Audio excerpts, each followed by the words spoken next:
दीपावली की हार्दिक शुभकामनाएं। प्रकाश का पर्व दीपावली भारतीय संस्कृति की कालातीत निरंतरता का प्रतीक है। 5 दिनों तक चलने वाला यह पर्व सतयुग, त्रेता और द्वापर युग की घटनाओं से प्रेरित है। धनतेरस शरीर माध्यम खलु धर्म साधनम के महात्म्य को चरितार्थ करते हुए दीपावली महोत्सव का आरंभ आयुर्वेद के प्रवर्तक आदि चिकित्सक भगवान धन्वंतरी के प्रादुर्भाव दिवस से होता है।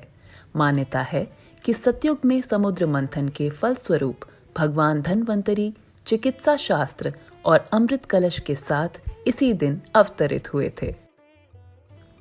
नरक चतुर्दशी छोटी दीपावली द्वापर युग में भगवान श्री कृष्ण और उनकी पत्नी सत्यभामा ने कार्तिक मास के कृष्ण पक्ष की चतुर्दशी तिथि को असुर राज नरकासुर का वध करके पृथ्वी को उसके अत्याचार से मुक्त किया था।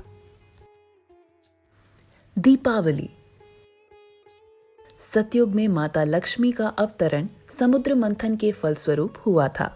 मान्यता है कि माता लक्ष्मी इस दिन अपने मानस पुत्र श्री गणेश के साथ पृथ्वी भ्रमण करती हैं। त्रेता युग में रावण वध के पश्चात प्रभु श्री राम का अयोध्या आगमन इसी दिन कार्तिक अमावस्या को हुआ था। उनके आगमन की प्रसन्नता को अयोध्या वासियों की भांति आज भी लोग दीपमाला करके अभिव्यक्त करते हैं। गोवर्धन पूजा द्वापर युग में इंद्र के अभिमान को चूर करने एवं गोकुल वासियों की वर्षा से रक्षा हेतु भगवान श्री कृष्ण ने गोवर्धन पर्वत को अपनी कनिष्ठा पर उठा लिया था। भगवान की भक्त वत्सलता को स्मरण करते हुए स्वयं को प्रभु को समर्पित करने की प्रेरणा दिवस के रूप में इस दिन को मनाते हैं। भाई दूज कहा जाता है कि मृत्यु के देवता यम की बहन यमी चाहती थी कि उनके भाई उनके घर आएं, परंतु व्यस्तता के कारण यम उनसे मिलने नहीं जा पाते थे। जब यमराज आखिरकार उनसे मिलने गए तो यमी ने उनका बड़ा स्वागत सत्कार किया।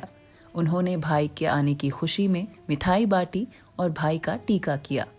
इस पर यम ने प्रसन्न होकर यमी से वरदान मांगने को कहा। यमी ने बहनों के लिए एक दिन मांगा जिस दिन भाई हर वर्ष बहनों के घर आया करेंगे। इसी दिन भगवान श्री कृष्ण नरकासुर वध के पश्चात अपनी बहन सुभद्रा के पास गए थे। सुभद्रा ने उनके माथे पर तिलक लगाया और आरती की। इन कारणों से भाई बहन के निश्चल प्रेम का पर्व भाई दूज कार्तिक मास के शुक्ल पक्ष की द्वितीया को मनाया जाता है। भारत की चेतना उसकी संस्कृति है। अभय होकर इस संस्कृति का प्रचार करो।